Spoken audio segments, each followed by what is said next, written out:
Human design is knowledge of the form. It is knowledge about the mechanics of the form and how the form functions in the Maya, which is the world that we live in, both internal and external. And as form knowledge, the purpose of human design is to align yourself to what is really you. It's to align yourself to what you can trust within yourself, to your inner mechanic of how things are designed to operate for you. And this is something unique to you. There will be characteristics that you share with others of your type, with others who have the same gates and channels and profile and so on. But ultimately, human design is the science of differentiation, which means as you deepen into your strategy and authority, you differentiate and you become more truly yourself. And so in some sense, it actually becomes less predictable. Like, I can tell you things that all 3 5s have in common. I can tell you things that all emotional manifesting generators have in common, that everyone with a defined spleen has in common. But all of these commonalities are going to fall by the wayside as you live according to your strategy and authority. So the purpose is not to find what boxes you fit into. The purpose of human design is not so the mind can try to do something with this knowledge. It's ultimately to put the mind at rest. Because the basic premise is that the mind has been making decisions your whole life. The mind has usurped control of the form. And human design is about returning the mind to its correct place as outer authority, not as inner authority. So keep in mind as we're going through this that human design gives you a cornucopia of knowledge, but that knowledge is there for one purpose and one purpose only. And that purpose is to put the mind at rest, to give it something to watch, to give it something to be aware of, so that it has something to do, so that it can more easily surrender and give up control to a mechanical inner process. So I'm going to go over the characteristics of your chart, and then I'll go through the not self centers. And depending where you are in your deconditioning, the not self centers are really the juicy part. That's where we have our dilemmas. We don't typically have dilemmas with our defined centers. We don't typically have dilemmas with those parts of ourselves, those channels that we have, and so on. Where we have dilemmas is in the undefined centers. And these are also our potential for the greatest growth and the greatest wisdom. And so I'm going to go over the characteristics of your chart, and then we're going to go into the not self centers. And that's really what it's all about. Because the not self centers are going to, the undefined centers, your undefined ego, your undefined head, these two centers are going to make up the entirety of the rationalizations and the mental defense mechanisms and everything supporting mental decision making. This is what's keeping the mind in power. This is what's keeping you from following strategy and authority. And so that's really the crux of it, is observing and watching and noticing when these centers appear, when these not self themes arise. And as you notice them, you'll notice that they lessen in power. That as you're aligning yourself to your strategy and authority, as you're deconditioning, these centers are having less and less power. And you're no longer making decisions from the place of the undefined ego. And you're no longer making decisions from the place of the undefined head. And as that happens, you deepen into your experiment. And you have greater and greater trust of your experiment. And ultimately you find tremendous peace and satisfaction. But first we'll go through the characteristics of your chart. You are a manifesting generator. As a manifesting generator, your form has a direct connection from the sacral center to the throat via the 3420. And it's conjectured that the manifesting generator came before both manifestors and generators. That all five-centered beings were either reflectors or manifesting generators. And that with the evolution of the seven-centered being, there was a split that created manifestors and generators. And if you think of manifestors as pure yang, pure active energy, and generators as pure yin, the passive, manifesting generators are warrior Buddhas. They're a combination of yin and yang. And yet, because the yin always wins out, the manifesting generator is ultimately a generator. It is ultimately constrained by its need to act in response. Hence, it still has the same strategy of waiting for the response, waiting to respond. And it's so much harder for a manifesting generator than for a generator to wait to respond. You tell the generator to wait to respond, and they go, "Oh, you mean I don't have to initiate?"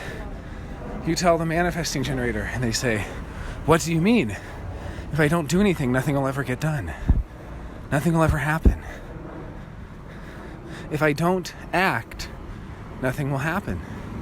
And besides, the manifesting generator usually has great luck with having acted in the past, with having taken the initiative. And so they'll demonstrate to you, "But in the past, I got this great job because I walked up and asked for it. And I met the love of my life because I initiated, I took the first step." And so it's very, very hard to convince manifesting generators. And in fact, it's not my place to convince manifesting generators not to initiate. It's your place to experiment with it. You simply experiment. That's all. And that experiment is, what happens if I don't initiate? What happens if I want to talk to somebody at a party and I see them, and instead of talking to them, I just keep my mouth shut and stand there? And what happens if they don't talk to me at all at that party? Then I see them again 2 weeks later, and I want to talk to them, and I still don't. And they don't talk to me again then. That is the experiment. The experiment is, what happens if I don't take the first step? And oh, is that humbling? Is that so humbling? I'm a generator, I know. And I also know there's a tremendous power in that. And the power comes from correct beginnings. When it starts correctly. When it starts in response. So there's a tremendous power when that initiation comes from the other. And it doesn't mean that you can't be the first to talk, because you can talk without initiating when the time is right. For instance, you walk up to the counter at a cafe to order a coffee, and if you walk up and say, "Hi, I'd like a cup of coffee," it's like fingernails on a chalkboard to them. It's interrupting them. But if you go up and you stand there and they say, "Hi, can I help you?" And you go, "Uh-huh." And they say, "What do you want?" You say, "I would like an espresso." That's fine. Or you simply walk up and they don't say anything, but they turn to notice you, and there's a pause. So noticing that pause, then you can start speaking, because you're not initiating, because you've already caught their attention. You've already, you're now responding to their pause, to their turn, And so you'll notice when you are interrupting people and when you are responding to them. And when you initiate, you interrupt them, plain and simple. Every time you initiate, you interrupt somebody. You interrupt, even if they're not talking to anyone, even if they're not doing anything, you interrupt their train of thought. They're in the middle of a deep train of thought, and you start talking to them, and it pulls them out of that, and they immediately resist you. This is what it means to not initiate, to no longer interrupt, to no longer break the flow. You enter into the flow. And so you get up in the morning and you see someone and you say to them, "Good morning." You've just broken the flow. There's no flow there. Get comfortable with silence. Let your aura do the talking. Get comfortable with noticing and responding to what you've noticed. Because there's the opposite problem too. It's not just that the manifesting generator and the generator will initiate too soon. It's that they also won't respond when they need to respond. Something will happen and you just won't respond. You'll ignore it. You'll have been too busy with something else. So waiting to respond means don't initiate too early, and also don't wait too late. You have to catch it. You have to respond as it happens. Now, because you have solar plexus defined via the 1222, the channel of romance, because of that, your response is going to change over time. And because you're a manifesting generator, your sacral response may not always be in guttural sounds. It may not always be It may be physically shrinking away from something as a way of saying no, or physically relaxing and opening up to something as a way of saying yes. It may even be words. There is a direct connection from the sacral to the throat, after all. But it's for you to discover what that sacral response looks like and to track it over time. Because with your solar plexus defined, with your emotional authority, your sacral response is going to change. So for a pure generator who does have and they're emotionally defined, I tell them, have someone ask you the same question a few days apart over and over. Do you want to do it? Do you want to do it? A few days later. Do you want to do it? Yeah, of course I do. Well, it's starting to go back to no. It's starting to go to no because they're saying, yeah, I do. But the tone of voice is different. They're not going, anymore. They're going, yeah. And, those are different. If someone asks a generator, you want to go to the movie? And they go, yeah, that sounds good. That means no. Or the joke is always, if the generator says, I love you, you have no idea. But if you ask them and they go, that means yes. So you have to be very savvy here when it comes to observing your responses. Then you have to wait for that emotional wave. And the thing is, people who have solar plexus defined don't really realize where they are in their wave. This is what was so baffling to me when I first learned about this. I have undefined solar plexus, so I can immediately tell where you are in your wave. I can tell, wow, this person's being uncharacteristically excited, or this person's being uncharacteristically negative. In either way, it's out of character when they're on the high or the low point of the wave. And the rest of the time, they're somewhere in the middle, and it's kind of like how they normally are. But people who are on the wave, who have the solar plexus defined, it always baffles me how they can not realize it. It's like the fish in water who can't tell the temperature of the water because it's all they've ever known. You're on this wave, you're in this wave, and you're excited, and it can be so hard to realize that, and you just have to tell yourself, things take time to come into focus. I need more time to see what this really is. Or you're really low on your wave, and it's like the artist who hits a low point of their wave and they tear up the only manuscript of the novel they've been writing, or they tear up the canvas for the painting they've been working on. This is the classic trope of the impulsivity of the high and low points of the wave. So you need to wait for that clarity to emerge. And that clarity is going to emerge slowly over time. And I've had people ask me, how do I know when I have clarity? Well, that's like asking, how do you know if you've had an orgasm? I mean, there's no like halfway, you know? How do you know when you're married? You know, you can't be kind of married. You can't have half an orgasm. You can't be sort of clear. I mean, I guess it is a little bit different with clarity insofar as there's no such thing as 100% clarity. But there is a point where you call it. There's a point where it's gotten as clear as it's going to get. And I know that I'm kind of ragging on, you know, how do you know if you're clear? You just do. Well, okay, yes, you just do. But there's some other ways to think of it too. You can think of clear water that you can see through versus muddy water. You can think of ambivalence versus clarity about that ambivalence. You still have some ambivalence, but you're clear about what the ambivalence is. Maybe before you said, I should go on this trip, but I want to stay. And now you're saying, I want to go on this trip and I want to stay. And you've reached clarity, even though you're still ambivalent, even though you still want two different things and you're not so sure about going to the trip, but you're clear that part of you wants to go and part of you doesn't. And you're clear that more of you wants to go than doesn't. So you're doing it well-informed, knowing what you're getting into. You're not rushing into it. You're not doing it impulsively. You're not doing it out of fear of missing out. That's what the solar plexus has, is fear of missing out. Well, I slept with that person and I regret it, but you know, they were only going to be in town for another day. You know, so I felt like I would miss the opportunity if I didn't just do it. So there's an impulsivity. There's a saying yes or saying no, but oftentimes saying yes impulsively.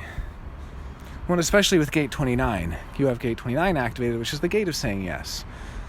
So, you know, and it's unconscious. So there's this unconscious, automatic yes response to things. And instead, get used to saying, all right, give me some time. That sounds good. Give me some time to think about it and get back to you. That sounds really interesting. I'm going to need a few days to think about it. Can I let you know next week? Or someone asks, what are you doing Saturday? Do you want to do this and this and this? Say, I got to check my calendar. So get used to saying that you're checking your calendar. Get used to saying that you're going to have to think about it. You're going to have to sleep on it. Because that's what's correct for the solar plexus defined being. And there's this great fear that the opportunities will be lost. And for someone who doesn't have solar plexus defined, they actually would be lost, because people can pick up on it just through your aura, just through the way you live in the world and you operate in the world. They can pick up on this solar plexus thing. And people actually are really drawn to the solar plexus. The solar plexus is this really juicy, vibrant, exciting thing. It animates the world. And because it gives so much scent to the world, and it gives so much joie de vivre to the world, and so on, the solar plexus has this tremendous draw. And part of its draw is what gives it the power to entice people to wait for it to get clarity. They'll respect you more as you wait. They will respect you more, and they will stick around. So the potential employer offers you a job and says, well, I need to know by Friday. And you say, well, I can't tell you by Friday, but I can tell you sometime next week. And they go, well, that's not acceptable. We need to know Friday. And you just say, well, that's the best I can do. And they'll wait. So waiting for that solar plexus clarity, waiting for that clarity to emerge, that is how you front load the wave. Otherwise, if you act out of an impulse, you're going to create a huge splash. You can actually tell retroactively if you've waited long enough or not based on the repercussions. Say you meet somebody and you're dating them and you're getting romantic with them. There's always the question of when to bond in a more intimate physical way. Now, if you bond with them physically, intimately, too soon, you're going to have a big emotional wave after that. It's going to take days or weeks for that wave to settle down, where you're going to be potentially filled with regret, or, on the other hand, in some honeymoon phase full of excitement. But either way, you're either going to be up on the wave and it's going to crash, or you're going to be down in its wave and the wave is going to return to equilibrium. But either way, all of that is happening after you've made your decision to have a more intimate experience with that person. Now, if you go through that whole process before, then when it actually happens, there'll be almost no emotional wave. There'll be almost no splash from that. So this is how you can tell if you've waited long enough. You can tell if you've waited long enough if you're going through that whole process before you make the decision, or if you're going through that whole process after you make the decision. The other way to think about it is that you're clear when you've gone through one complete cycle. And that one complete cycle means going from excitement to boredom back to excitement, from pleasure to pain back to pleasure, from happiness to sadness back to happiness, or vice versa in any of these cases. And it's that you've come around to where you started and you've seen all sides. And that is clarity. So I had a friend who's emotionally defined, who we were spending some time together, and said to me, "I consider you a really good friend." And he said, "Well, thank you." And then over time, we grew distant, and we didn't talk for a while, and I found out that my friend was mad at me for not being a good enough friend. I thought you were such a good friend, and so on. And then weeks later, I talked to my friend again. And my friend said, "I was really mad at you. I was mad at you because I thought you were a really good friend to me, and then I thought that you weren't, and I realized you weren't. And so I totally let go. I just said, you know what? I'm not going to worry about it. I'm just going to let go of any investment that I have in this other person." And then I kept thinking about you. And a few weeks later, I was still thinking about you, and I realized, you are a good friend to me. So that was emotional clarity. That was the clarity that comes from going through one complete loop. And a part of that loop was giving up on and surrendering to the outcome. No longer being invested in a particular outcome. It's like you hear about your dream job and you're offered your dream job and you get so excited. Do not say yes to that job because you're high on your wave and you're really invested in that outcome. And you haven't seen the other side of it yet. And no matter what happens, if you say yes, you will be blindly making a decision rather than making a decision from clarity. See, when you make a decision from clarity, it will always be correct for you, no matter what. It is how to make a correct decision. It is guaranteed to be correct. It is what makes it correct, is the fact that it came from a place of clarity. If you make a decision before you have clarity, it's a crapshoot. Might be correct, might be incorrect, might work out, might not. And either way, you're never going to know what would have happened if you had waited. If you had just waited for that clarity. Your entire life could be different. So that is what it means to wait for clarity. And that is what your design is as an emotional manifesting generator. It is so important for you to have that process, to really go through the process, and not to hold in the emotions, and also not to force or rush or push the emotions. See, emotions are meant to be savored. And some are easier to savor than others, but they're all meant to be savored. That's what emotions are for. They're meant to be experienced, to be digested, to be, fully embraced, not to be rushed and not to be held back. And something that people who have emotional definition have told me is that they don't want to be a downer. So they don't want to talk about the negative stuff going on. No, talk about it. Talk about your emotional state. You know why? Because everyone who has undefined solar plexus in that room can feel it anyway. They can all feel it. You not talking about it isn't fooling anyone. It's not hiding anything. It's just giving everyone a stomachache. It's making them get all choked up without realizing why and how. So that's the thing. Having solar plexus defined, you have a responsibility to do something with your emotions. And by do something, I don't mean act upon them, but I mean express them. And by express them, I don't mean impulsively discharge them, but I also don't mean bottle them up inside. I mean express them. Express them in a way where if someone asks how you're doing and something you're sad, say, I'm not doing too well. And that's okay. And as soon as you say that, it starts to change. But if you say, I'm doing fine, then other people are going to be taking on your unfelt emotions. They're going to be living out your unlived life. It's going to be burdening them, and they're going to be amplifying it, and they're going to be feeling it, because you can't hide it. And on the other hand, if they ask you how you're doing and you go, I'm doing terrible and the world is just a terrible place, and you start ranting, that's also bad. That's emotional discharge. That's also not really expressing your emotions. It's all a ruse to cover up those emotions and to hide those emotions. No, as an emotional being, you're here to be emotional, and you're here to express those emotions, and you're here to savor those emotions. You're just not here to act from a place of emotion. You're here to act from a place of clarity, which is something that you can find with far more depth than anyone who doesn't have emotional definition. Those who are emotionally undefined never get to see things in the depth that you do. They don't get to experience the full gamut of a thing, of a person, of a relationship, any of that.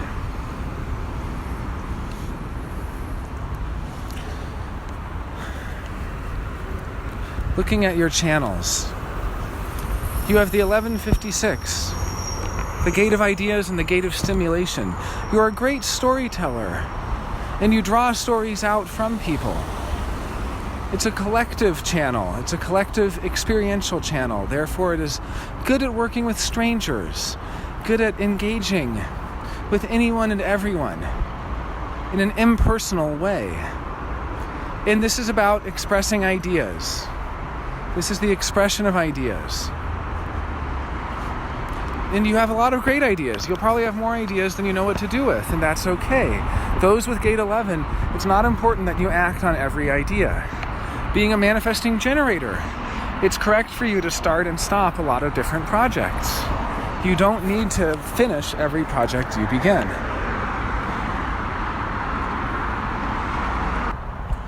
With Gate 11, you can be a great idea person. You can give a lot of great ideas to people. If someone comes to you and you don't want to deal with them, this is the go out there and play in the yard, Jimmy. Go for a walk, Johnny. This is coming up with ideas. But it's more than that. I'm being a little facetious. It's actually the ability to express ideas in a way that's captivating to others. Gate 56, that gate of stimulation. This is about stimulating others' imaginations. With your 1222, this is a pure individual channel. It's the voice of individuality that mutates the tribe. And it's a channel of romance. And this is a very particular kind of emotional wave. You also have Gate 55, part of the same circuitry. Gate 55 is eternally indecisive love. It's eternally fickle. This kind of circuitry, you judge a relationship if it's good or bad based on whether you're happy or sad. Now just think about that for a minute. It sounds reasonable enough. How often have we heard, you make me sad, it's not a good relationship. But then you realize that the solar plexus is on a wave. It's naturally going to move between happy and sad. So you start to think, wait a minute, is it really the best idea to judge if a relationship is healthy or not for me based on my emotional state? My temporary emotional state? No, it's not a good idea, but it's a mechanical process that's going to happen whether you think it's a good idea or not. And part of that process is going to be you're going along and you're in a relationship and you get really sad. And suddenly, this relationship is bad. It's a bad relationship. It's an unhealthy relationship. I want a better relationship. You know? That's how that works. But it's the channel of romance, and it's very romantic. This 1222. So romantic, right? But it is. It actually is. It is. 12 is the gate of articulation. I have gate 12. I'm only articulate when I'm in the mood. That's the thing. It's a very moody channel. And it can be very articulate. But it has to be in the mood. It has to be charged up. Otherwise, it's inarticulate. It's speaking in monosyllabic grunts, you know? But it can be very articulate. And with gate 22, this is a very graceful listener. This is a gate that can hear past the words to the tone of voice. It actually elicits attention from people. It pays attention and hence gets them to pay attention to it. But its listening is going to be colored by its emotional state. So it's in a down wave and somebody else is like, hey, I just got promoted. And it's like, be careful. Might not be what you think it is. You know, it's going to be all negative about it because it's in a down state. Then on the other hand, there's another way it could go, which is that if it's really up, it might hear some really bad news. You know, wow, I think I lost my job. And, you know, I'm not sure, but I'm going to find out. Or, you know, or I did just lose my job. Or my basement flooded because my washer and dryer, whatever it is. And they're going to say, well, look on the bright side. At least this and this and this, you know. So it's very emotionally colored. That's something to keep in mind about it. And the other thing is it's a very unusual emotional wave. It almost doesn't look like a wave at all because it plateaus. What does it mean to plateau? It planes, it plateaus. It locks in to a certain level for a period of time until something happens that triggers it to another level. So it's not going to naturally go up and down the way some waves do. Some waves, you can watch them crash. I spent an afternoon with an emotionally defined person, defined through the 3740, and I saw it, which is a so-called ratchet wave. I saw it crash. I saw it build up and build up and build up, and finally, from a peak of excitement, just crash deep down into a negative, dark place. Over the course of multiple hours, it's getting worse and worse and worse. So I've watched that happen. But you don't see that with the 1222. You don't see your excitement build up and then disappointment set in. You don't see, this movement from happy to sad as a natural organic wave moving. What you see instead is one state that seems totally monotone, that seems to be going along, just going along. Just one state going along as it is. And then you see a spike. So this is called the spike lock mechanism. There's a spike either up or down in that emotional frequency. And the spike then locks in to the new frequency. I've had the 1222 as an electromagnetic with people. That means they have 22 and I have 12. And let me tell you, you see the spike. You see that spike happen. And it's shocking. When that spike happens, you're just going along, planing, plateauing. You're going along and in a way, the planing is even like a gathering together and a concentrating on one particular frequency. It is romantic after all. So it's kind of building up to a fever pitch. But it's building up to a fever pitch at one frequency. It's not like you're getting more and more and more excited. It's not like you're getting elated or giddy. It's not like you're, if anything, you're getting intoxicated by this emotional frequency, by this emotional charge. And it gets more and more charged up and more concentrated. And then suddenly something happens and everything changes. This is getting triggered. This is what being triggered is. And having it as an electromagnetic with someone, where I have the 12 and they have the 22, I'm just on alert for when the next trigger is going to be. We're going along and everything's just fine, and suddenly they look like they've seen a ghost. And you say, what's wrong? And they say, nothing's wrong. But then you start to feel it too. And you find out 2 days later, they ran into their ex-partner or something like that, right? But they don't tell you that, and you don't know that. The emotional tone just changes on a dime. On a dime. And it's impossible to get back that old emotional tone. Sometimes for days or weeks. It's just gone. It's so terrifying how unpredictable it is. Especially when it's an electromagnetic, because then it's not something you're living out, it's something you're observing. So that's been my experience. Now for you, you carry this frequency within yourself, so you're designed to handle that. And in fact, you might not even notice it. You might not even notice it at all. Because, again, it's like the fish in water thing. You might not notice it, but people in your life will. And they'll notice you're going along at a certain frequency, and then on a dime, it changes. And you're suddenly in a deep melancholic state. Here's a tip with melancholy, and all individual channels carry melancholy as their frequency.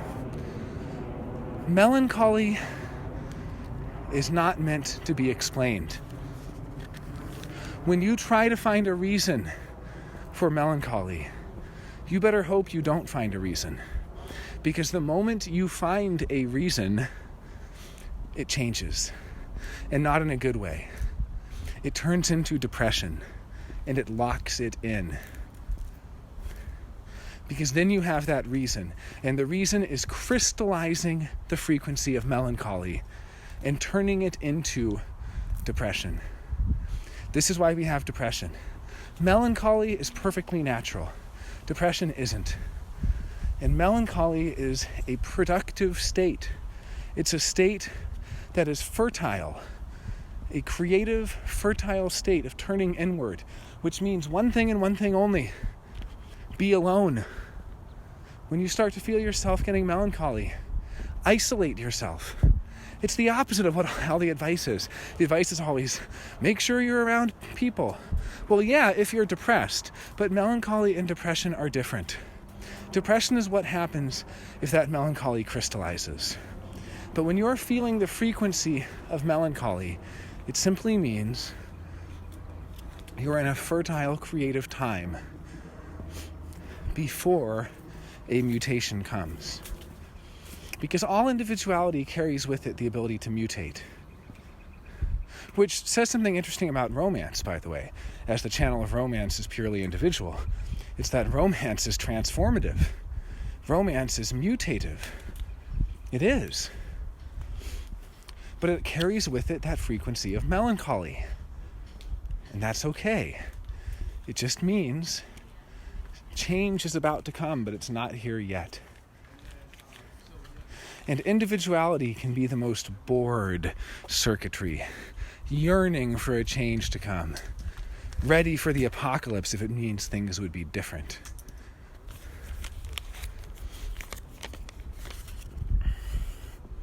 You're 3420, busy in the now.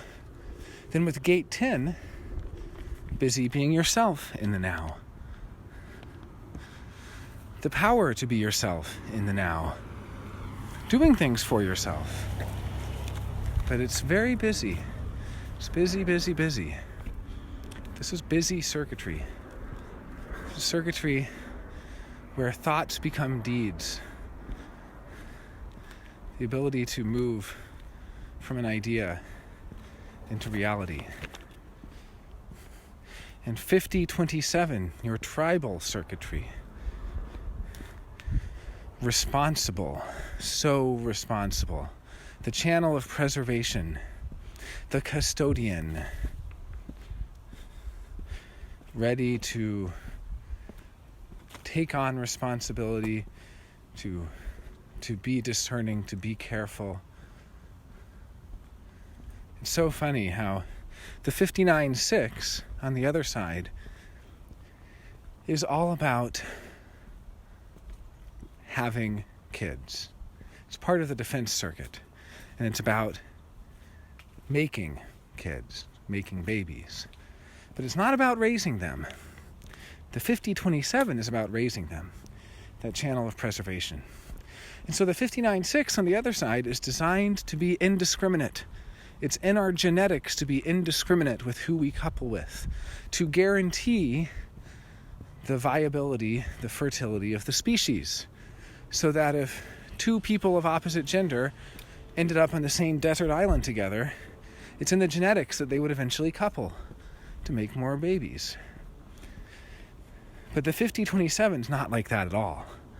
No, your channel of preservation is designed to be so careful. Think about how careful people are with their kids. Careful what their kids eat, careful what their kids wear, careful who their kids spend time with, careful what their kids watch on TV, careful what their kids say, careful what their kids do. Careful, careful, careful. And that's the 50-27. And it's careful because babies can't survive on their own. Not until age 7 can they survive left on their own. So we need this channel of preservation. As a human species, we need it to preserve the species, to raise children, to look after places, to be caretakers, to be wildlife preservationists, to be house sitters. I bet you get asked to sit houses all the time. Or if you don't, at least your friends would trust you to. Because people can tell you're responsible. That 32-54, ambition and interaction and mundane social interaction that knows that you don't get ahead in life by stepping on others' toes or climbing on their shoulders. You get ahead by helping them up, by giving them a leg up. And then they help you up in turn.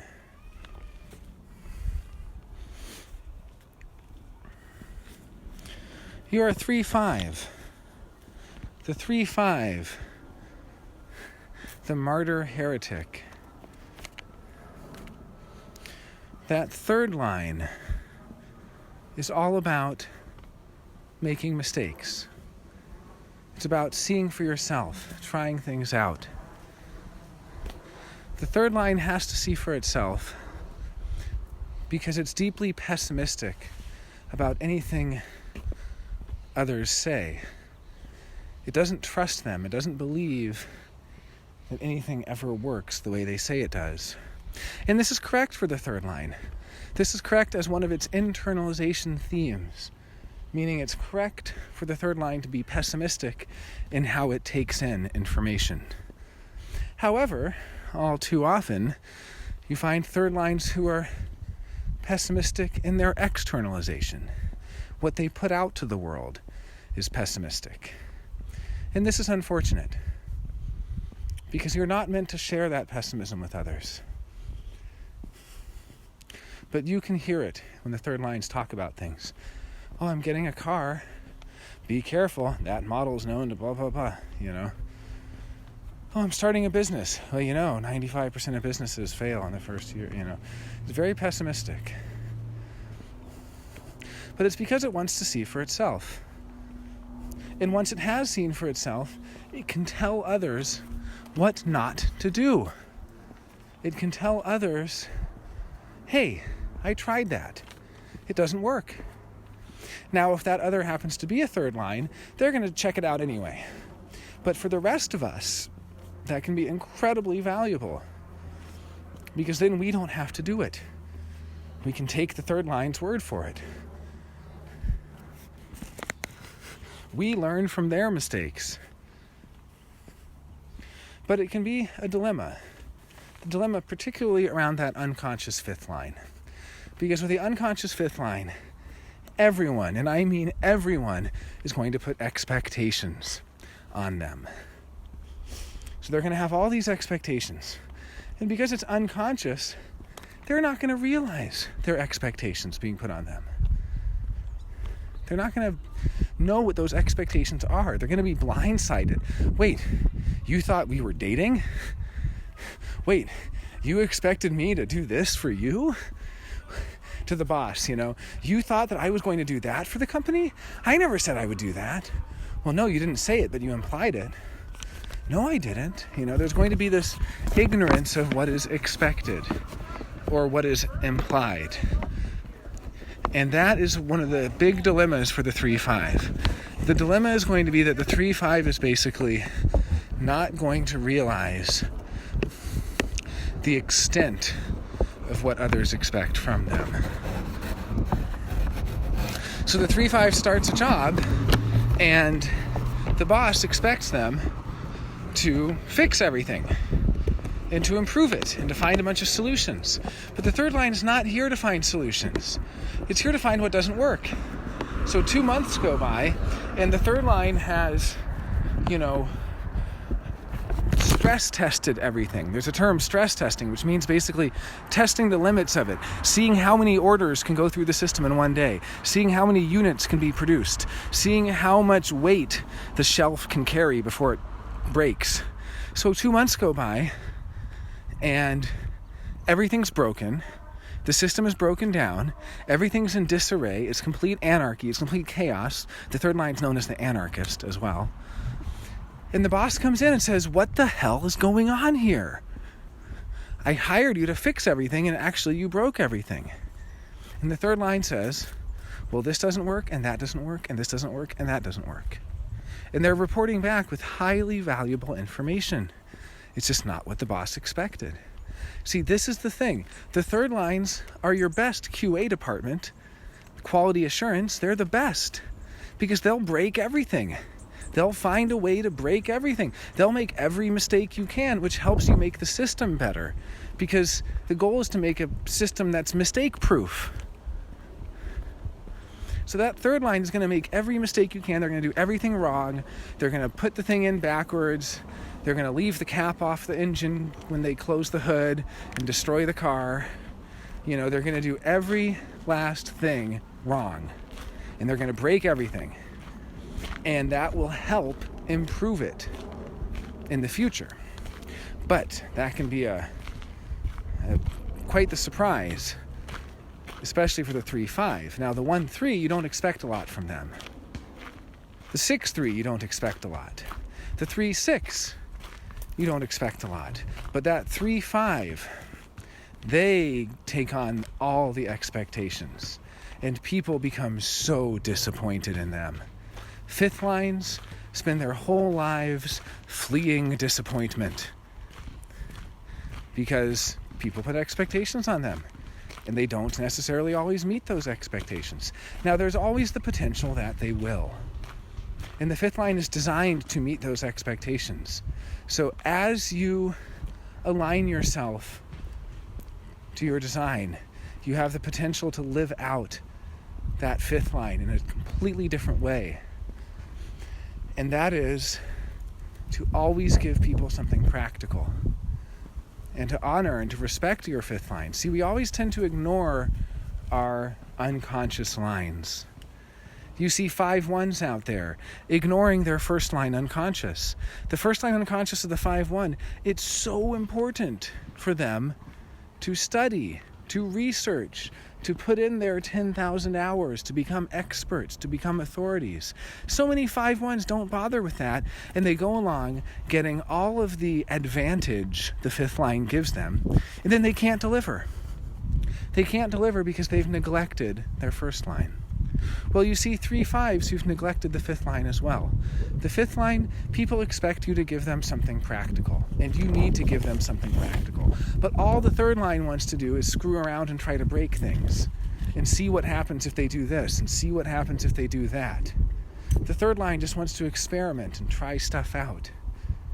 Well, you need to do both.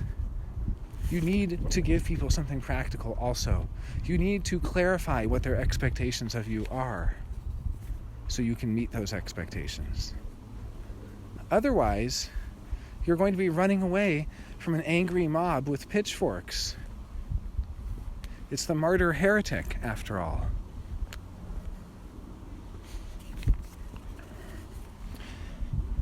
This brings me to the final part of this reading, which is the not-self themes.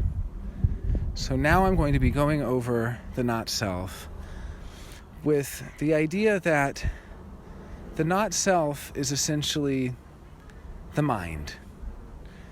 It's the mind when the mind is identified with, because then it takes on this identity like a false self. And you think it's you, but it's not you. In your whole life, you've been trusting what isn't you and ignoring what is you. And human design is going to change that. It's going to align you to what is truly you, to what you can truly trust within you. And the not-self is what's going to be pulling you away. So the not-self theme of the manifesting generator is frustration and anger. It has a secondary theme of anger because of the manifesting component. But the ultimate overarching theme will be frustration. But still, I'll say them together because they both play a part. So frustration and anger. This is the not-self of the manifesting generator. Frustration and anger. The frustration of things not going right, of just that burn feeling of just, why won't it, I've lost all patience and nothing is not working. I'm getting so much resistance.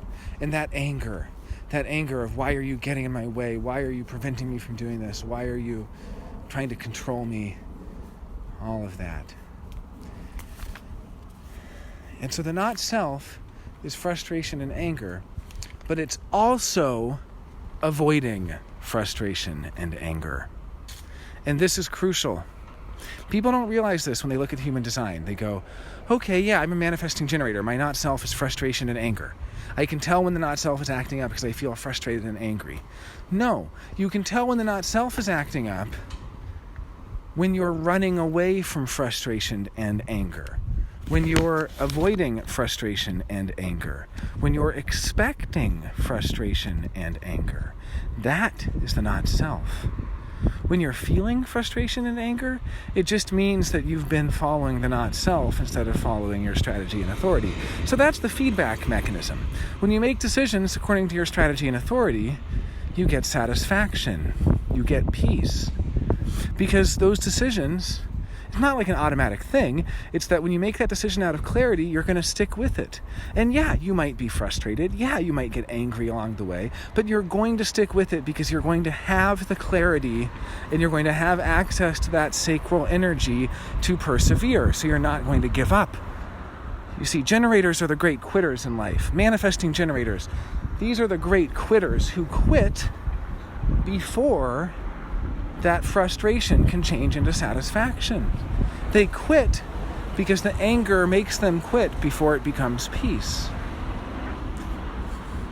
Whereas if you make decisions out of clarity, if you make decisions from a place of emotional clarity, when you're sacrally responding and you're clear in that sacral response, you will persevere. But here's how you tell the not-self. The not-self is completely oriented towards avoiding frustration and anger. And you'll notice how deeply, deeply, deeply entrenched in the not-self all of us are. And you'll notice it yourself as a manifesting generator when you start to see how much you expect frustration. You go to the restaurant and part of you just expects them to mess up the order. You get in the car and part of you expects someone to cut you off in traffic. You have a relationship and part of you expects to be disappointed and to be frustrated and to be angry with the other. And so there's this deep expectation, and it's almost like PTSD about how much frustration and anger we've had. So conflict averse to that frustration and anger, and so doing everything in your power to avoid that. And that is the not-self. The not-self is going to basically, if I had to boil it down, someone offers you a job. Okay, if you trust yourself, you're going to be waiting for that mechanical process of emotional clarity to give rise to the sacral response, which says yes, right? So your emotional clarity is going to come, and you're going to be clear about it, and you're going to say yes, or you're going to say no. But either way, it's going to be a mechanical process where your body arrives at the decision. The not self cares about one thing and one thing only. It's going to say, am I going to get frustrated and angry? Then no, I don't want the job. Or yes, I do want the job if I'm not going to be frustrated and angry, right? It's just, am I going to be able to avoid frustration and anger? Yeah, I'll take the job. That's all it cares about, is avoiding frustration and anger.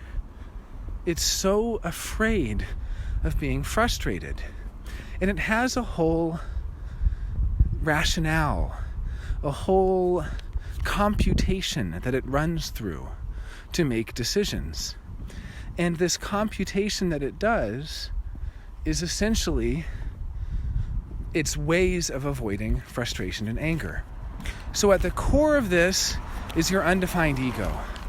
And that undefined ego, completely undefined, with no activations and with nothing pointing at it.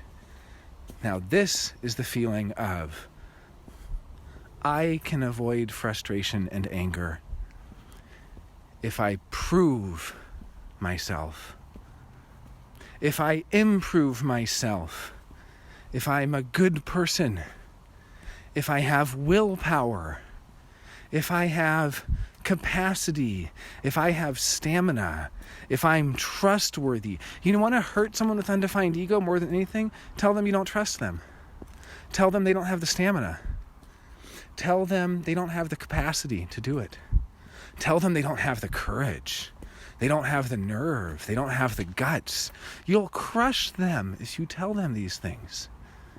Because so much is invested in having the nerve, in having the guts, in having the courage, in being trustworthy, and being loyal, and making promises, and sticking by your word, and all of this ego bullshit.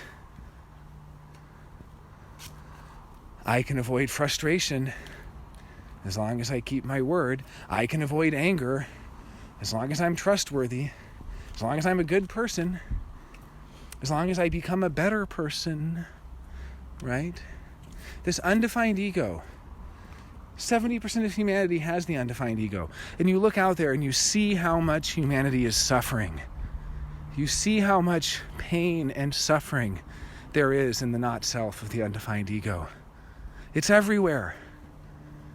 You see how much of the world is trying to prove itself, is trying to get better. You see all the magazines out there, how to lose weight, how to quit smoking, how to be a good parent, how to be a good lover, how to be a good whatever,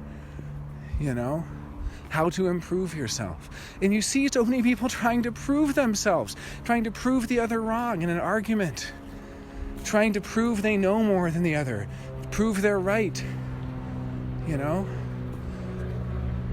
You see this proving everywhere you look. That's the undefined ego. And you don't have to prove anything to anyone, ever.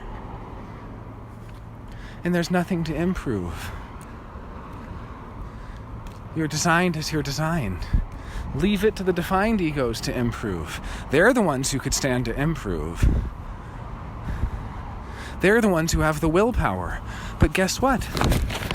Exerting willpower is deleterious to your health.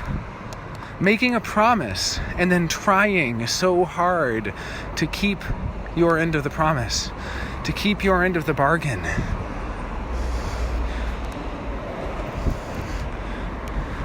That's for defined egos. For undefined egos like you, it's dangerous to do that.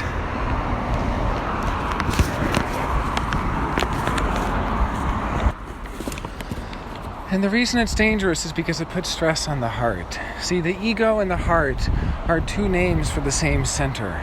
It's interesting. We don't usually think of the ego as relating to the heart, but it makes sense.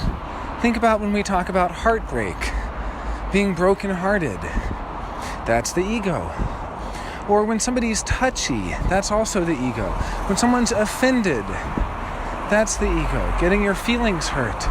It's interesting because the ego has a crossover with a lot of different things that are all kind of muddied up in the popular conception. For instance, when we say that someone's being emotional, we don't usually mean it in the way that the solar plexus can be emotional.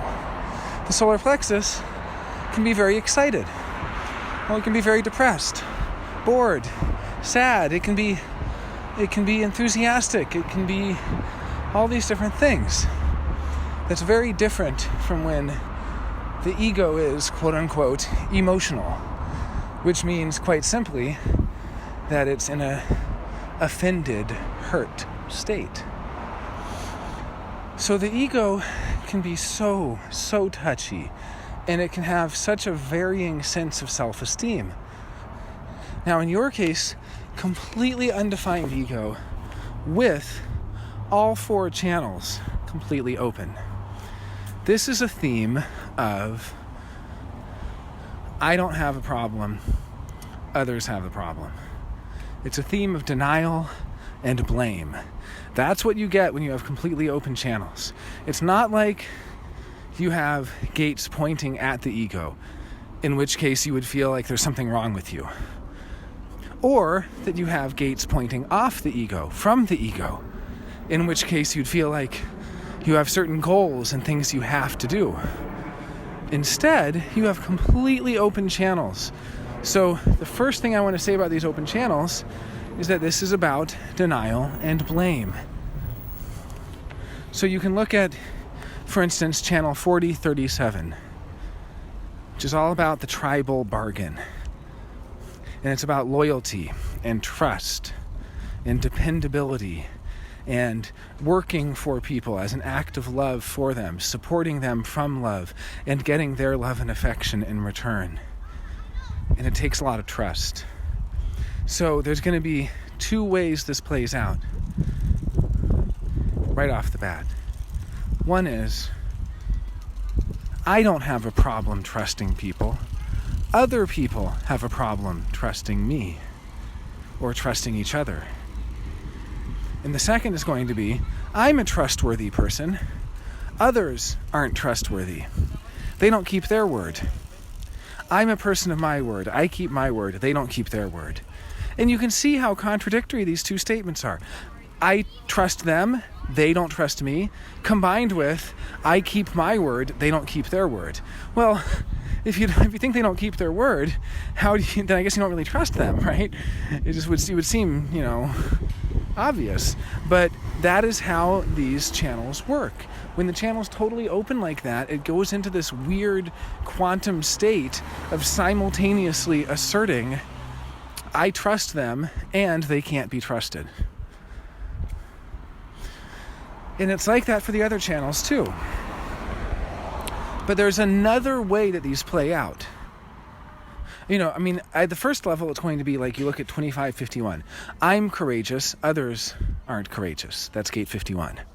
Or I have no ulterior motives, others have ulterior motives. That's gate 25.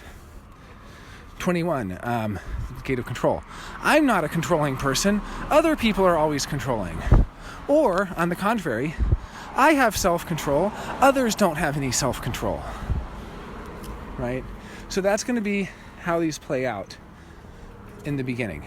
But then there's also a deeper level, and that deeper level is that if you scratch the surface a little bit and you get to what's really going on, there's a feeling that you have to do it all on your own. That's what that completely open channel feels like. It's a feeling that there's nobody else there to help you do these things. So for instance, 51 is jumping into the unknown. So we start with, I have to be courageous and jump into the unknown. I can avoid frustration if I jump into the unknown.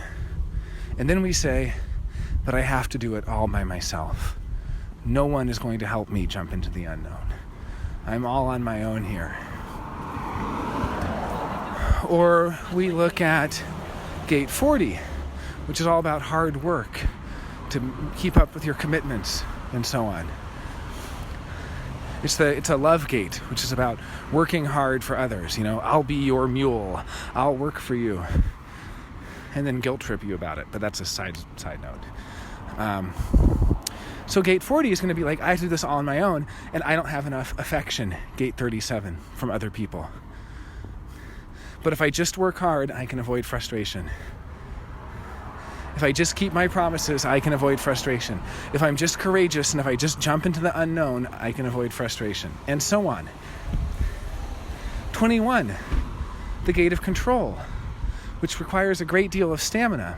This is why I was saying, if you tell someone with undefined ego they don't have stamina, you don't have the stamina. Ooh, that hurts. You can really offend someone that way. Gate 21. I have to have the stamina to maintain self-control. I have to maintain order, and I have to have the stamina. And there's no one there who's going to help me. I can't rely on anyone else. There are no good leaders. Gate 45, the gate of leadership, of tribal leadership.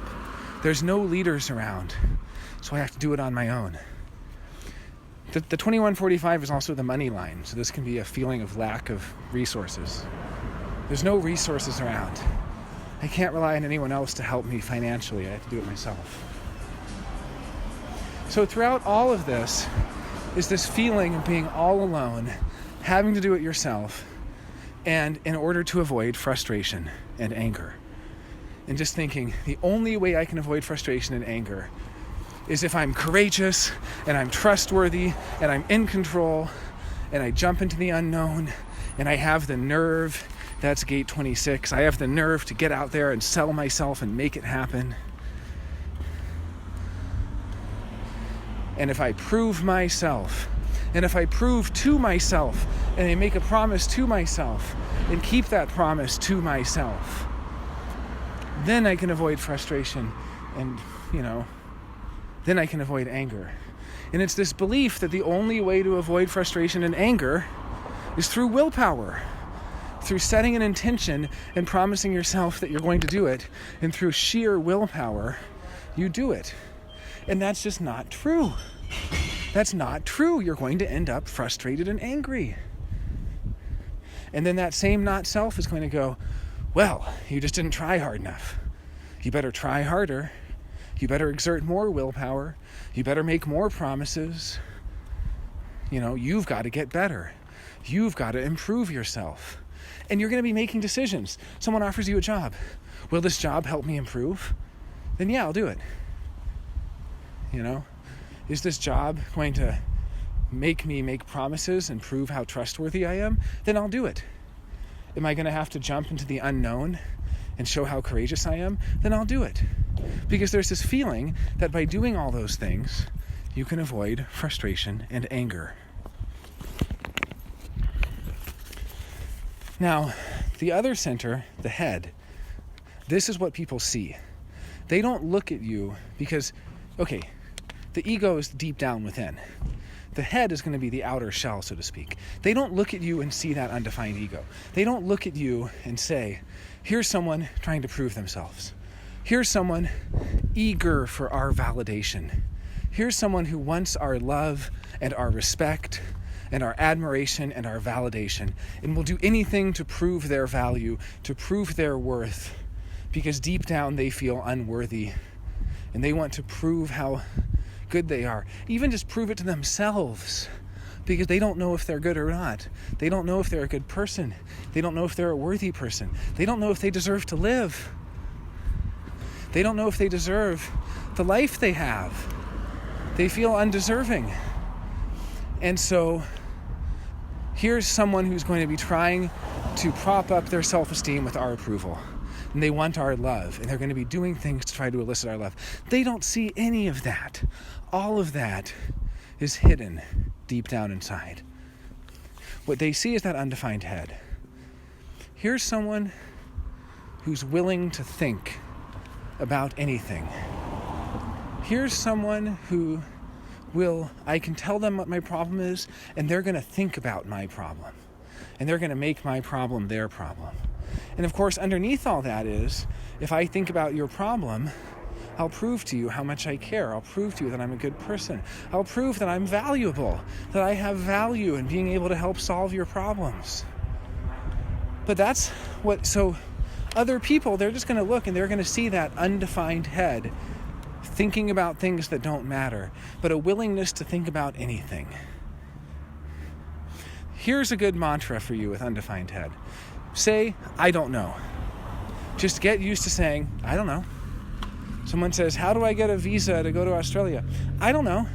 Because guess what? Your whole life, I'm gonna bet that people have been asking you questions about things you don't know, and you've been thinking really hard, coming up with ideas, trying to know, trying to get rid of confusion, trying to come up with formulas, trying to answer those questions. And you simply don't have to. But again, it ties together where I can avoid frustration and anger if I think about this, if I get free of this pressure, if I figure out the answer, and I can prove to them how valuable I am. And then I won't be angry and frustrated. So ultimately, it's important to realize you don't have to prove anything. You don't have to improve anything. You're not here to make promises. You're not here to make bargains. It's okay to say you don't know. It's okay to not think about things. And you're fine just the way you are, and you don't have to change to be worthwhile. And you don't have to do any of this stuff to avoid frustration and anger. You just wait for clarity. You wait to respond, and you notice when you have clarity, and you make decisions from clarity. And the rest will sort itself out.